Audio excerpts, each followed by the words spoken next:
Latest ਗੱਲ ਆਈ ਹੈਗੀ ਆ ਕਿ ਉਹ ਹੈਗੀ ਆ ਕਿ ਬੈਂਕਰਪਟ ਜਿਹੜੀ ਕੰਪਨੀ ਹੈਗੀ ਆ ਉਹ ਤੁਹਾਨੂੰ ਕਦੀ ਵੀ ਮਨੀ ਵਾਸਤੇ ਰੀਚ ਆਊਟ ਨਹੀਂ ਕਰ ਸਕਦੀ ਜੀ। ਉਹਨਾਂ ਦੇ ਅਕਾਊਂਟ ਵਿਕ ਚੁੱਕੇ ਹੁੰਦੇ ਆ, ਉਹਨਾਂ ਦੇ ਅਕਾਊਂਟ ਜਿਹੜੇ ਸੋਲਡ ਆਊਟ ਹੋ ਚੁੱਕੇ ਹੁੰਦੇ ਆ। ਜੇ ਤੁਹਾਨੂੰ ਕੋਈ ਵੀ ਬੈਂਕਰਪਟ ਕੰਪਨੀ, ਤੁਹਾਡੇ ਟਰੱਕ ਟ੍ਰੇਲਰ ਤੇ ਲੋਨ ਵਾਲੀ ਕੰਪਨੀ ਜਿਹੜੀ ਆ ਉਹ ਬੈਂਕਰਪਟ ਹੋ ਚੁੱਕੀ ਆ ਔਰ ਉਹ ਆਣ ਕੇ ਤੁਹਾਨੂੰ ਘਰ ਪੇਪਰ ਡਿਲੀਵਰ, ਦੇਖੋ ਪੇਪਰ ਡਿਲੀਵਰ ਕਰ ਰਹੇ ਪਰਸਨਲੀ। ਤੁਸੀਂ ਰਮਨ ਜੀ ਕੋਈ ਨਹੀਂ ਖੋਲ ਕੇ ਦੱਸੋ ਕੀ ਹੋਇਆ, ਕੀ ਮਸਲਾ ਕੀ ਇਹਦੇ ਵਿੱਚ ਪੂਰਾ ਤੁਸੀਂ ਖੋਲ ਕੇ ਦੱਸੋ ਵੀ ਕਿਹੜੀ ਕੰਪਨੀ ਦੀ ਗੱਲ ਵੀ ਨਾਲ ਦਿਖਾ ਲਓ ਨਾ ਤਾਂ ਕਿ ਪਤਾ ਲੱਗੇ। ਨਾਲੇ ਸਰੋਤਿਓ ਜੇ ਤੁਹਾਡਾ ਵੀ ਕੁਐਸਚਨ ਹੈ ਇਹ ਬੜੇ ਧਿਆਨ ਨਾਲ ਸੁਣਿਓ, ਇਹ ਵੱਡਾ ਫਰਾਡ ਆ ਤੇ ਫਰਾਡ ਦੇ ਉੱਤੇ ਫਰਾਡ ਆ। ਇੱਕ ਤਾਂ ਚੋਰੀ ਤੋਂ ਸੀਨਾ ਚੋਰੀ ਵਾਲੀ ਗੱਲ ਚੱਲ ਰਹੀ ਹੈ। ਦੱਸੋ ਰਮਨ ਜੀ ਜਿਹੜਾ ਖੋਲ ਕੇ ਦੱਸੋ ਕੀ ਮਸਲਾ ਬਣਿਆ ਹੈ। ਨਹੀਂ, ਆਪਣੇ ਟੀ ਪਾਈਨ ਦੀ ਮੈਂ ਗੱਲ ਕਰ ਰਿਹਾ ਹੈਗਾ। ਟੀ ਪਾਈਨ ਵਾਲੇ ਰੀਚ ਆਊਟ ਕਰ ਰਹੇ ਹੈਗੇ ਕੰਪਨੀਆਂ ਨੂੰ, ਲੋਕਾਂ ਦੇ ਘਰਾਂ 'ਚ ਜਾ ਰਹੇ ਨੇ, ਲੋਕਾਂ ਦੇ ਘਰਾਂ 'ਚ ਪੇਪਰ ਡਿਲੀਵਰ ਹੋ ਰਿਹਾ। ਪਰਸਨਲ ਬੰਦੇ ਕੋਲੋਂ ਬਿਨਾਂ ਲਿਫਾਫੇ ਤੋਂ ਸਿੱਧੇ ਜਾ ਕੇ ਘਰ ਪੇਪਰ ਫੜਾ ਦਿੰਦੇ ਜੀ, ਤੁਹਾਡੇ ਪੈਸੇ ਰਹਿੰਦੇ ਆ। ਠੀਕ ਹੈ, ਉਹ ਕੰਪਨੀ ਬੈਂਕਰਪਟ ਹੋ ਗਈ ਆ। ਕੰਪਨੀ ਬੈਂਕਰਪਟ ਹੋ ਗਈ ਆ। ਜਿਹੜੇ ਅਕਾਊਂਟ ਉਹ ਕਲੇਮ ਕਰ ਰਹੇ ਆ ਅਗਰਾਈ ਕਰਨ ਦੀ, ਉਹ ਅਕਾਊਂਟ ਸੋਲਡ ਆਊਟ ਹੋ ਚੁੱਕੇ ਆ। ਉਹ ਕਿਸੇ ਹੋਰ ਨੂੰ ਲੈ ਲਏ ਉਹਨਾਂ ਨੇ। ਕੋਈ ਵੀ ਕੰਪਨੀ ਤੁਹਾਨੂੰ ਰੀਚ ਆਊਟ ਕਰਦੀ ਹੈ ਏਦਾਂ, ਮੈਂ ਇਕੱਲੀ ਟੀ ਪਾਈਨ ਦੀ ਗੱਲ ਕਰਦਾ, ਕੋਈ ਕੰਪਨੀ ਜਿਹੜੀ ਤੁਹਾਡੀ ਲੀਸਿੰਗ ਕੰਪਨੀ ਹੈ, ਕੋਈ ਕੰਪਨੀ ਤੁਹਾਨੂੰ ਰੀਚ ਆਊਟ ਕਰਦੀ ਆ, ਤੁਹਾਨੂੰ ਆਣ ਕੇ ਕਹਿੰਦੀ ਆ ਵੀ ਭਾਈ ਮੈਨੂੰ ਤੇਰੇ ਇੰਨੇ ਪੈਸੇ ਰਹਿੰਦੇ ਆ, ਸਾਨੂੰ ਪੈਸੇ ਦੇ। ਉਹ ਪੈਸੇ ਤੁਸੀਂ ਨਹੀਂ ਦੇਣੇ ਹੈਗੇ, ਕਿਉਂਕਿ ਉਹ ਪੈਸੇ ਤੁਹਾਨੂੰ ਕਿਸੇ ਹੋਰ ਬੈਂਕ ਦੇ ਤੁਸੀਂ ਉਹ ਕਰਦੇ ਆ। ਹੁਣ ਉਹ ਉਸ ਕੰਪਨੀ ਦੇ ਪੈਸੇ ਨਹੀਂ ਹੈਗੇ। ਇਹ ਨਾ ਹੋਵੇ ਵੀ ਇੱਧਰ ਵੀ ਦੇ ਦੋ ਤੇ ਬਾਅਦ ਦੂਜੇ ਪਾਸੋਂ ਵੀ ਫਿਰ ਉੱਧਰ ਵੀ ਦੇਣੇ ਪੈ ਜਾਣੇ। ਹਾਂ, ਉਹ ਤੁਹਾਨੂੰ ਦੋ ਪਾਸੇ ਪੈਸੇ ਦੇਣੇ ਪੈਣੇ ਆ। ਸੋ ਬਿਲਕੁਲ ਹੁਸ਼ਿਆਰ ਰਹੋ।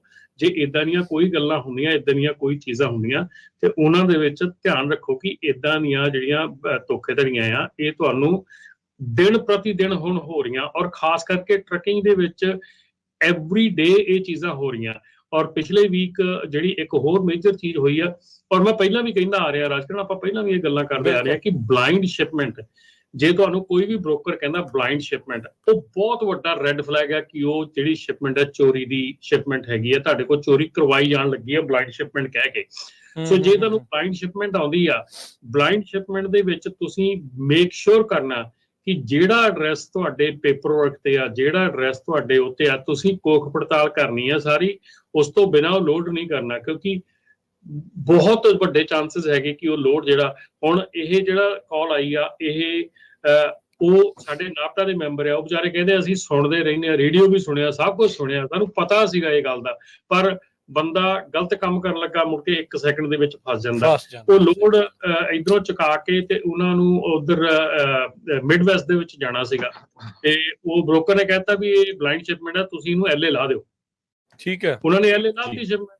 ਐਲਏ ਜਦੋਂ ਲਾਤੀ ਤੇ ਉਹ ਵਾਪਸ ਅਸਲੀ ਬ੍ਰੋਕਰ ਦੀ ਸ਼ਿਪਰ ਦੀ ਜਦੀ ਵੀ ਕਾਲ ਆਈ ਵੀ ਭਾਈ ਸਾਡੀ ਸ਼ਿਪਮੈਂਟ ਕਿੱਥੇ ਆ, ਉਹ ਕਹਿੰਦੇ ਅਸੀਂ ਤਾਂ ਐਲਏ ਲਾਤੀ। ਉਹ ਕਹਿੰਦੇ ਉਹ ਸ਼ਿਪਮੈਂਟ ਤਾਂ ਇੱਧਰ ਆਉਣੀ ਸੀਗੀ, ਉਹ ਕਹਿੰਦੇ ਐਲਏ ਲਾਤੀ। ਹੁਣ ਉਹ FBI ਦੇ ਗੇਟ ਦੇ ਵਿੱਚ ਸਾਰਾ ਕੁਝ ਚੱਲ ਰਿਹਾ। ਸੋ ਜੇ ਤੁਸੀਂ ਇਹ ਚੀਜ਼ਾਂ ਨਹੀਂ ਕਰਨੀਆਂ ਚਾਹੁੰਦੇ ਤੇ ਪਲੀਜ਼ ਬਲਾਈਂਡ ਸ਼ਿਪਮੈਂਟ ਸਾਫ਼ ਮਨਾ ਕਰ ਦਿਓ, ਨਾ ਕਰੋ, ਕੋਈ ਚੱਕਰ ਨਹੀਂ ਗਾ। ਕੋਈ ਇੱਕ ਅੱਧਾ ਲੋਡ ਰਹਿ ਵੀ ਜਾਊਗਾ ਤਾਂ ਕੋਈ ਫਰਕ ਨਹੀਂ ਪੈਂਦਾ। ਜੇ 60-70 ਹਜ਼ਾਰ ਦਾ ਕਲੇਮ ਪੈ ਗਿਆ ਤਾਂ ਕੀਤੀ ਕਰਾਈ ਸਾਰੀ ਵਿੱਚ ਜਾਂਦੀ ਆ। ਸੋ ਇਸ ਕਰਕੇ ਤੁਸੀਂ ਉਸ ਜੁਰਮ ਦੇ ਭਾਗੀਦਾਰ ਬਣ ਰਹੇ ਆ, ਲੋਕੀ ਤੁਹਾਨੂੰ ਯੂਜ਼ ਕਰ ਰਹੇ ਆ to do their bad work. So ਜੇ ਤੁਹਾਨੂੰ ਬਲਾਈਂਡ ਸ਼ਿਪਮੈਂਟ ਆਉਂਦੀ ਆ, ਸਾਫ਼ ਮਨਾ ਕਰ ਦਿਓ, ਬਲਾਈਂਡ ਸ਼ਿਪਮੈਂਟ ਅਸੀਂ ਨਹੀਂ ਕਰਦੇ ਜੀ। ਦੇਖੋ ਜਦੋਂ ਦੇ ਸਾਰੀ ਜੀ ਵਿੱਚ ਕੱਟ ਰਿਹਾ ਵੀ ਜਿੱਦਾਂ ਦੇ ਹਾਲਾਤ ਟਰੱਕਿੰਗ ਇੰਡਸਟਰੀ ਦੇ ਬਣੇ ਪਏ ਆ, ਲੋਕਾਂ ਨੇ ਤਾਂ ਸਕੈਮਾਂ ਦੇ ਮਤਲਬ ਧੂੰਆਂ ਹੀ ਕੱਢਿਆ ਪਿਆ ਹੈ ਵੀ ਕਿਸੇ ਨਾ ਕਿਸੇ ਤਰੀਕੇ ਦੇ ਨਾਲ ਬਸ ਵੀ ਦੂਜੇ ਬੰਦੇ ਨੂੰ ਜਿਹੜਾ ਗਾਂਹ ਤੋਂ ਲੁੱਟ ਹੀ ਲਓ। ਸਾਰਿਆਂ ਨੂੰ ਨਹੀਂ ਕਹਿੰਦੇ, ਪਰ ਇਹ ਕੰਮ ਬਹੁਤ ਜ਼ਿਆਦਾ ਜਿਹੜਾ ਪਿਛਲੇ ਸਾਲ ਦੇ ਵਿੱਚ ਬਹੁਤ ਜ਼ਿਆਦਾ ਜਿਹੜਾ ਇਹ ਕੰਮ ਵਧਿਆ ਹੈਗਾ ਆ ਤੇ ਲਗਾਤਾਰ ਹੀ ਜਿਹੜਾ ਉਹ ਵੱਧਦਾ ਜਾ ਰਿਹਾ ਆ।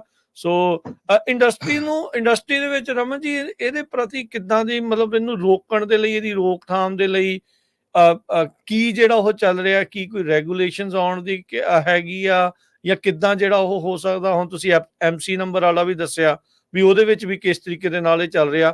ਕੀ ਕੀਤਾ ਕੀ ਜਾ ਸਕਦਾ ਇਸ ਚੀਜ਼ ਨੂੰ ਜਿਹੜਾ ਉਹ ਰੋਕਣ ਦੇ ਲਈ? ਆਈ ਨੋ ਅਵੇਅਰਨੈਸ ਇੱਕ ਪਾਰਟ ਹੈਗਾ ਆ, ਪਰ ਜਿੱਦਾਂ ਤੁਸੀਂ ਦੱਸਿਆ ਵੀ ਅਵੇਅਰ ਹੁੰਦੇ ਹੋਏ ਵੀ ਲੋਕ ਫਸੀ ਜਾ ਰਹੇ ਆ।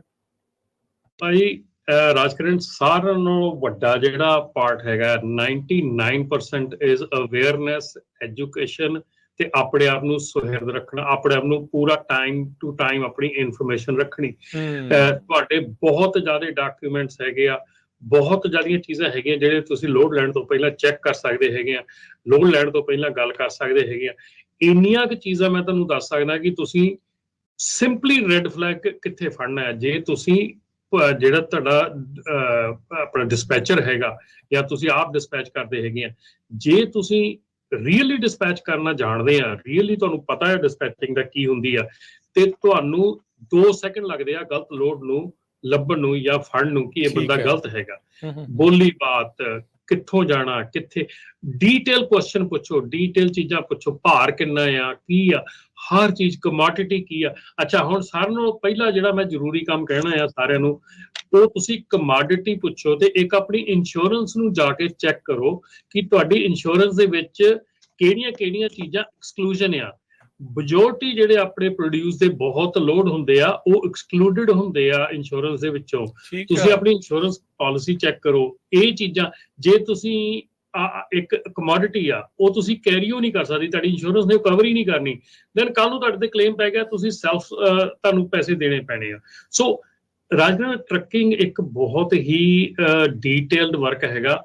ਇਸੇ ਕਰਕੇ ਕਹਿੰਦੇ ਸੀ ਜਦੋਂ ਡਿਸਪੈਚ ਜਿਹੜੀ ਆ ਨਾ, ਡਿਸਪੈਚ ਉਹ ਬੰਦਾ ਕਰਨ ਜਾਣਦਾ ਜਿਹਨੂੰ ਸਾਲਾਂ ਬੱਧੀ ਐਕਸਪੀਰੀਅੰਸ ਹੋਵੇ, ਜਿਹਨੂੰ ਪਤਾ ਹੋਵੇ। ਇੱਕ ਨਿੱਕੀ, ਮਤਲਬ ਸਾਡੇ ਵੇਲੇ ਡਿਸਪੈਚਰ ਦਾ ਨਾ ਇੱਕ ਬਹੁਤ ਵੱਡਾ ਕੰਮ ਹੁੰਦਾ ਸੀਗਾ। ਠੀਕ ਹੈ ਜੀ। ਕਿ ਜਦੋਂ ਟਰੱਕ ਲੋਡ ਕਰਨਾ ਆ, ਪੈਲਟ ਕਿਵੇਂ ਰਖਾਉਣੇ ਆ, ਸਿੰਗਲ ਡਬਲ ਸਿੰਗਲ, ਸਾਈਡਵੇਜ਼ ਰਖਾਉਣੇ ਆ, ਕਿੰਨੇ ਪੈਲਟ ਜਦੋਂ ਬ੍ਰੋਕਰ ਦੱਸਦਾ ਸੀ ਨਾ ਡਿਸਪੈਚਰ, ਉਦੋਂ ਹੀ ਉਹਨੂੰ ਸਮਝ ਆ ਜਾਂਦੀ ਸੀ ਵੀ ਮੇਰਾ ਟਰੱਕ ਕਿੱਦਾਂ ਲੋਡ ਹੋਣਾ ਤਾਂ ਕਿ ਮੇਰਾ ਟਰੱਕ ਕਿਤੇ ਵੀ ਓਵਰਲੋਡ ਨਾ ਹੋ ਜਾਵੇ, ਕਿਸੇ ਐਕਸਲ ਤੇ ਜ਼ਿਆਦਾ ਭਾਰ ਨਾ ਪੈ ਜਾਵੇ।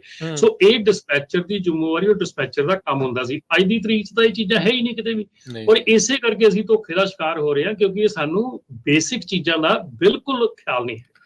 ਹੁਣ ਦੇਖੋ ਵੀ ਜਿਨ੍ਹਾਂ ਨੇ ਅਮਰੀਕਾ 'ਚ ਟਰੱਕ ਨਹੀਂ ਚਲਾਇਆ, ਚਲੋ ਪੰਜਾਬ ਤੋਂ ਆਊਟਸੋਰਸ ਕੀਤਾ, ਉਹ ਹੁਣ ਡਿਸਪੈਚਿੰਗ ਤੋਂ ਉੱਥੋਂ ਵੀ ਚਲਾਈ ਜਾ ਰਹੇ। ਉਹਨਾਂ ਨੂੰ ਮੈਂ ਤੁਹਾਨੂੰ ਦੱਸ ਰਿਹਾ ਨਾ, ਕੱਲ ਮੈਂ ਇਸ ਚੀਜ਼ ਦਾ ਲਾਈਵ ਐਗਜ਼ਾਮਪਲ ਦੇਖਿਆ। ਮੈਂ ਉਹਨਾਂ ਨੂੰ ਕਿਹਾ ਕਿ ਮੈਨੂੰ ਤੁਸੀਂ ਦੱਸੋ ਵੀ ਤੁਸੀਂ ਕਹਿੰਦੇ ਤੁਹਾਡਾ ਆਫਿਸ USA 'ਚ ਹੈ, ਤੁਸੀਂ ਕਹਿ ਰਹੇ ਤੁਸੀਂ USA 'ਚ ਰਹਿੰਦੇ ਆ। ਮੈਂ ਕਿਹਾ ਤੁਸੀਂ ਘਰੋਂ ਆਪਣੇ ਕੰਮ ਤੇ ਜਾਂਦੇ? ਕਹਿੰਦੇ ਹਾਂ। ਮੈਂ ਕਿਹਾ ਕੰਮ ਦਾ ਐਡਰੈਸ ਕੀ ਹੈ?